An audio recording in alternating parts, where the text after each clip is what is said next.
Magandang araw po mga bossing. Subukan nating unit ni Sir Arnold. Ayan, MSG Tactical, pangalawang unit na natapos. 21.5 inches MSG steel barrel, choke barrel po yung nilagay natin. MSG solid steel, silencer sa kamay lang, 6 inches receiver. Ayan, retractable, 21.5 inches. Pang number 2, pangalawang unit na natapos. O-ring, pinakopa. Ito stopper nya dito, pwedeng ilipat sa kabila. Naka-thread lang po yan. Kung kaliwete ka, pwede mong ilipat sa kabila. Yan, FPS 900, pero hindi pa sagad yung tornilyo. Pwede pang higpitan at palakasin mga bossing. Yan, bayad na to mga bossing. Tanggalin ko lang to. Meron siyang hawakan dito na plastic, kasama na yon mga bossing. Kaya lang ang tagal na nung order ko, hindi dinideliver ng rider. Kinancel pa niya. Nag-order ako ulit sa iba, ayaw pumasok ng rider dito, baha. Yung iba naman nakikipag-meet up lang doon sa kanto, tumatawag tapos doon sa walang tubig. Yan, itatry lang natin dito kasi baha. Dati naman yung mga ganitong unit PCP, tinatry natin sa medyo malayo sa likod. Ngayon alam nyo naman, lubog po sa amin, hindi natin matry sa medyo malayo. Pero yung barrel na ganito na binebenta ko at nilalagay ko sa mga GC Mag, sa mga PCP, subok na magandang tumama kahit long range mga bossing. Ang dami po nakabili sa akin, tapos nag-send ng mga huli nila, ang dami huli sa mga ganitong barrel. Dito subok ko na yan, kahit itatry ko dito, kahit long range maganda tumama mga bossing. Hindi lang natin matry kasi baha nga po, malalim po yung tubig mga bossing.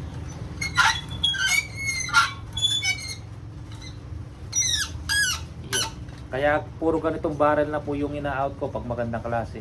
Kasi subok ko na po na magandang tumama yung mga ganito. Yan, basta ma-tune mo lang sa magandang tama mga boss. Ang gusto nito 850 to 1000 FPS, maganda pa rin tumama mga bossing. Inipit ko yung yung receiver. Medyo mahirap ipit dun sa tangke. Gumagalaw kasi masyado siyang nasa unahan, hindi siya balance. Kasi maliit yung gato natin, hindi natin pwedeng sobrang higpitan yung tangke, baka masugat, tsaka medyo delikado. Ayan, lagi tayong bagong target mga bossing. Taas ng tricycle ko mga bossing, pang tubig.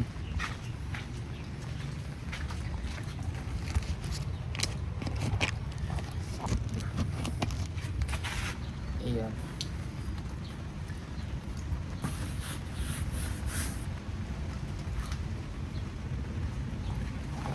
yan po.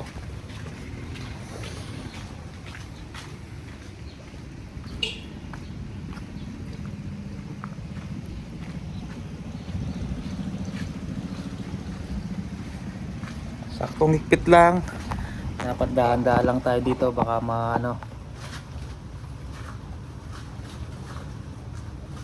gumalaw.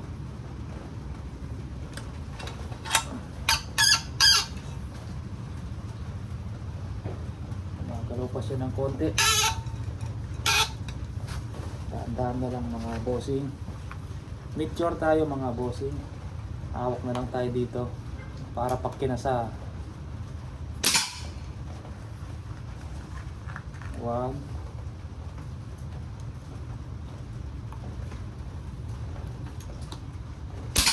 2, dun pa rin.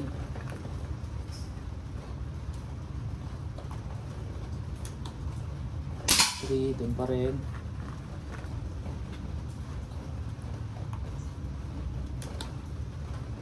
4, dun pa rin.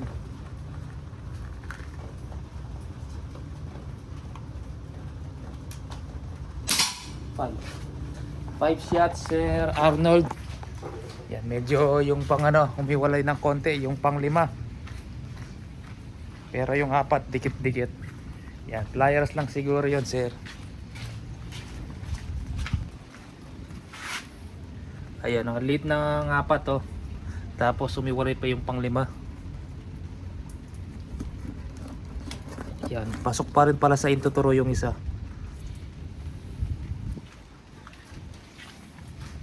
Yan.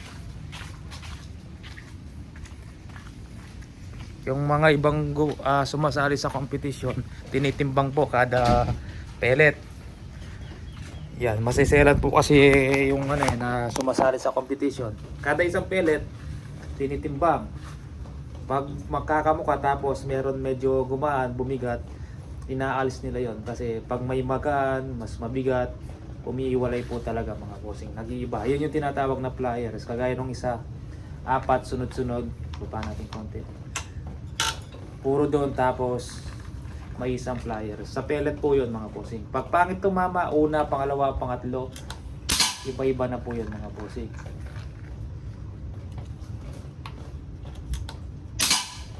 Ano?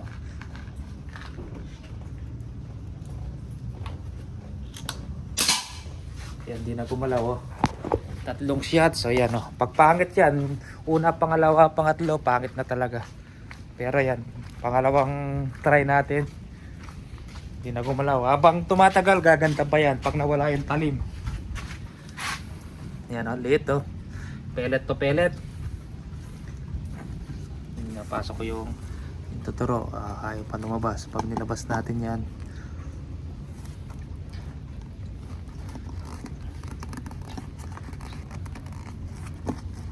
pellet to pellet siya. Yan, pliers yung isa. Yan, Sir Arnold, lupit tumama. 900 fps. Kung gusto nyo pong lakasan, check nyo muna kung gaganda yung groupings. Pero sa palagay ko, malakas na yan. Kasi 900 na. Sa palagay ko, wag nyo na pong galawin mga sir. Kasi baka magbago pa yung groupings, pumangit. Or pwede yan kung may gato ka. Yan, ipit mo sa gato, putok mo. Gusto mo lakasin, isang ikot, ikpit, putok. Okay pa yung groupings, isang ikot. Yan. Tapos okay pa yung groupings. Pag pumapangit yung groupings, hina mo. Yan. Medyo nagwa-wild na yon sa sobrang lakas. Ano, pa isa-isang ikot lang yung paglakas, huwag sobra. Basta nakagato ka or may scope ka, nakapatong sa mesa, lagyan mo ng bipod o patong na unan. Tapos may scope ka, maglagay ka ng parang isang target or pag pumutok ka ng isang pellet, puro dun yung tama mo, check mo yung groupings. Pwede mo naman i-check yung groupings na naka-scope na hindi nakagato. Yan. Nakapatong sa mesa. Siyempre, isisipat mo lagi, tututok mo yung crosshair mo. Doon sa isang target lang po, puro doon. Kahit sa baba yung, kunyari, sinipat mo yung crosshair mo dito, yung tama niya dito. Basta sunod-sunod po yun. Laging yung unang target mo, yun po yung tinitira mo. Tapos makikita mo puro dun yung groupings, maganda pa rin tumama. Yan. Pag ganon, mag-adjust ka lang sa scope. Kung saan tumama yung bala, dun mo itutok. Masisero na po yun. Yan. Kasi pag tinaasan mo yan, tataas ng konti ang tama. Pag binabaan mo yan, bababa ng konti ang tama. Yan. Mga bossing, pag nakatune na tapos nilakasan mo, mawawala sa zero yung scope, mag-iiba ng konti, konting-konti lang naman po mga bossing. Iyan, pagkaralan nyo yung unit nyo pag nasa inyo na mga bossing. Iyan, serial number nito sir, 02 002 000 30 tapos 2. Iyan, 21.5 inches long barrel, serial number, MSG air rifle. Nakalagay dito 28 PSI, pero pwede yan 3,000. Pero sa laki ng tangke 28 pwede na po.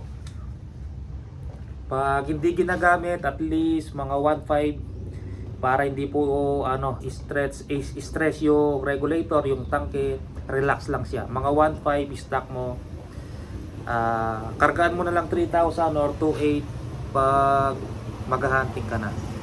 Yan. Pag kasi in-stock mo yan ng 3,000, Doon po mabilis masira yung mga o-ring ng regulator, pati regulator, yung spacer, kasi stress po siya. Ayan. Pag mag-hunting, doon na lang po kargahan.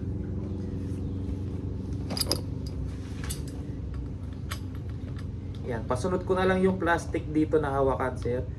Ayan. Dito pwede mo lagay yung plastic, tapos pwede kang maglagay ng bipod dito. Yan, nasa mesa ka, may bipod siya dito. Ipatong mo, pwedeng pwede mga bossing. Or kung gusto mo mas bumili ng railings na mas mahaba, meron na bibili sa Shopee o Lazada, mas mahaba po siya dito. Siguro hanggang dito. Kaya lang ang presyo nasa 2.5 po yata yun mga bossing. Medyo mataas. Pero kung okay na sa inyo to, kahit huwag nyo nang palitan, pwede naman lagyan ng bipod. Yan, sige po mga bossing, maraming salamat po. Ay, pakita ko pala yung ginagawa na natin yung mga unit mabilis lang matapos. Bali, naka 10 na tayo dito. Lalagyan ko na lang ng barrel.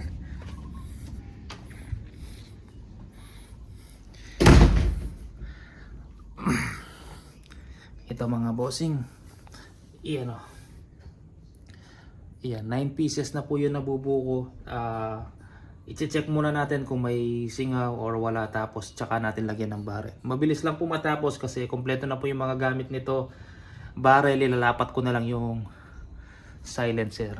Silencer meron na tayo dito mga bossing. Hindi po CNC made same po doon sa Sitter 9 natin ngayon. Ayan. Siyempre yan, sa kamay lang po iniikpitan. Lalagyan natin ng tornilyo na stainless po. Tapos yung gauge natin glowing the dark po yan mga bossing. Bull gauge. Yan. Itong sa baba mayroon na mga hand grip. Ito wala pa. Yan. Mga gustong pa-reserve, 35,000 unit and silencer lang po mga bossing ha. Pang malakasang PCP, CNC made, stainless po yung mga pangloob. Hindi siya Copa O-ring. Yan. 35,000 po unit and silencer. Pag nagpa-reserve po kayo, 5,000 reservation fee, non-refundable po for any reason po. Pag nag-reserve na po, hindi na po pwedeng i-refund. Iyan. Tapos ang balance na 30,000 pag natapos ang unit, siguro hindi aabot ng 2 months yan, tapos na, or mga 1 month lang matatapos ko lahat yan mga bossing. Depende kasi minsan hindi ko nagagalaw kasi may mga order tayong inaasikaso, kagaya nito. Yan, order po yan. Pag may order kailangan mapadala yan bago alas 12 kasi ay matapos kong balutin hanggang 12. Nagpipick up po yung rider dito 11 to 12. Pag lumagpas na po noon, hindi na po siya pwedeng pick upin, kinabukasan na po yun mga bossing. Mag-isa lang po tayo pag may order po kayo. Yung iba hindi pa na-upload bossing, wala pa, hindi pa na-upload. Pakiintay po, mag-isa lang po ako. Minsan may ginagawa pa ako, may tinatapos pa ako na isang unit. Siyempre isang unit lang yon. Tumatagal, binablog natin, binabalot natin. Pag pangit tumama, kukuha tayo, inaayos natin, tumatagal mga bossing. Yan, pag basta nabigay nyo po yung shipping fee na 1.5, pakiintay po. I-upload natin sa YouTube, ipapadala din po natin. Minsan nadidelay kasi may mga una po sa inyo na nagpa-reserve, nagbigay ng shipping fee. Tinatapos ko po muna. Pag hindi umabot ng alas 12, yun po, kinabukasan na po yung sa inyo. Hindi na po babalik yung rider. Hanggang 12 noon lang po siya. Sana maintindihan nyo po, mag-isa lang po tayo. Tapos naghahatid pa tayo ng bata at magsusundo. Iyan. Basta pakiintay, konting unawa lang po. Basta naibagay nyo na yung shipping fee, sigurado at mapapadala at mapapadala. Kung madidelay man, konting delay man dahil may mga nauna sa inyo. Pero makakarating at i-upload natin sa YouTube. Hindi kasi minsan nakapag-video ako, naka-3 video ako. Ayaw ko naman na isang araw i-upload ko yung 3 na sunod-sunod. Minsan napadala na yun sa inyo pero hindi pa na-upload sa YouTube kasi minsan kinabukasan or umaga ako nag-upload, yung isa gabi. Para hindi po tuloy-tuloy yung 3 agad na i-upload. Yan. Para may ano po siya. Sana maintindihan nyo mga bossing. Sige po. 5,000 reservation, meron pa pong 10. Ano yan 30 pieces. Yung 20 naka-reserve na po. 10 na lang po mga bossing. Baka maubusan po kayo. Medyo matagal pa po tayo bago magkaroon yan. Pipil na tayo ulit sa CNC. 5,000 reservation. 30,000 pag natapos po. Yung balance na 30 pag natapos po ang unit. Pwedeng ilagay na barrel 21 inches hanggang 23.5. Pwedeng gawin compact. Magpapalit tayo ng tangke. Pero yung tangke na yan, ang pwedeng barrel 21.5 to 21 to 23.5. Kagaya nito, pinakamaiksi na ang 21. Ayan. Ito 23.5 eh. Pero 21 iksi ng konti. Saktong-sakto lang yung silencer hanggang dito sa tangke. Yan. Pag lumit na, hindi na pwede. Hindi mo na maisusok-sok yung silencer. Yan. Gusto mong upgrade? Pwede mong lagyan ng shrouded yan. Bili ka ng malaking carbon fiber. Sige po mga bossing, kasi mataas pa yung space maluwag pa. Yan, may nabibiling sa Shopee o Lazada yung parang extension ng barrel. Pag bili ka ng 16mm walang thread, ipasok mo. May nabibili yun. Tapos carbon fiber, meron din siyang dito. Anong tawag dito? Aluminum din na kasukat ng carbon fiber. May mabibili kayo nun, isang set sa Lazada o sa Shopee mga bossing. Mas tatahimik siya kasi meron siyang shrouded, meron pang silencer. Kasi may butas yun yung extension. Pero hahaba siya siyempre mga bossing. Kung ang silencer nandito na, pag nilagay mo yun mga hanggang dito na yan, hahaba po siya. Sige po, maraming salamat po.